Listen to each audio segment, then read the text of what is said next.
Yesterday, Billy Napier had his signing day press conference, and most of it was pretty run of the mill.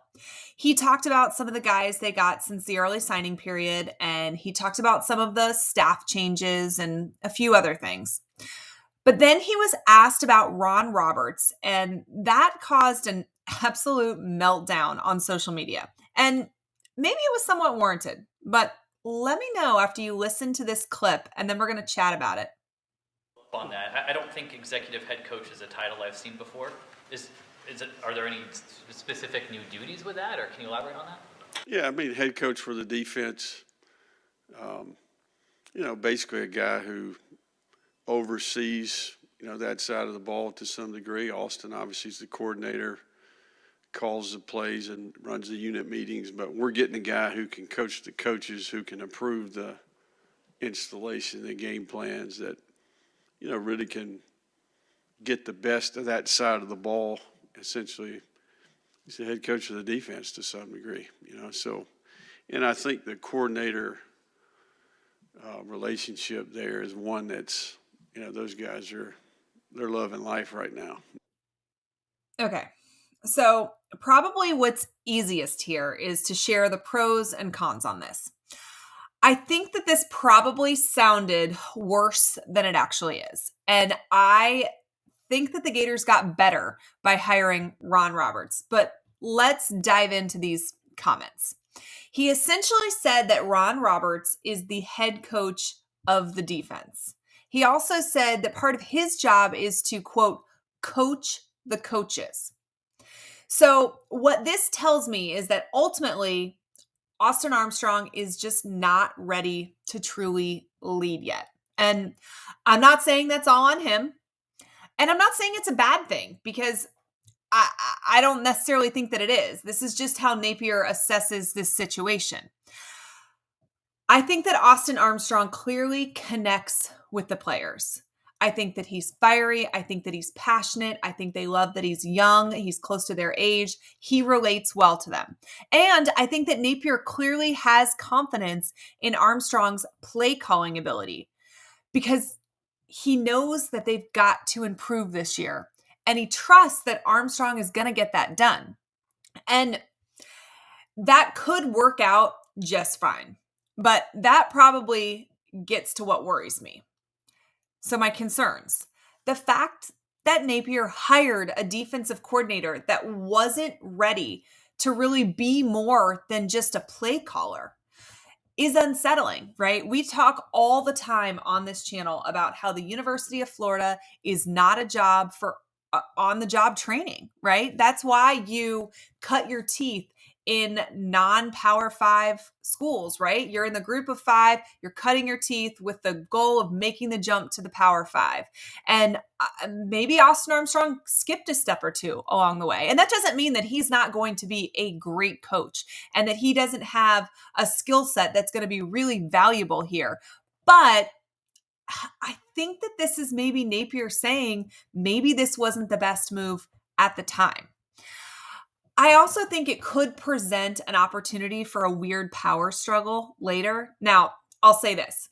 If Austin Armstrong needed somebody to come in and help him because the defensive job was just maybe too big for him at the moment, Ron Roberts is the perfect hire for that. This is Austin Armstrong's mentor. So I think that there's a bigger chance that there's a power struggle with almost anybody else, more so than there will be in this situation, because I think that seeing Armstrong succeed is a feather in Ron Roberts' cap. Whereas in any other situation, and maybe this is what happened with our defensive coordinators or defensive coaches who have moved on to other opportunities after being here with Armstrong, is that there is a weird dynamic, a weird power struggle, a weird, I've been doing this for longer than you've been alive, kind of thing. And while I think that it's least likely to happen with Ron Roberts, there's still a possibility that a power struggle will exist at some point down the road.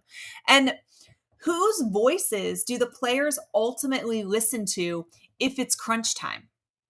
Are they 100% going to be on the same page with each other? And if they're not, who rules, right? Who gets the final say?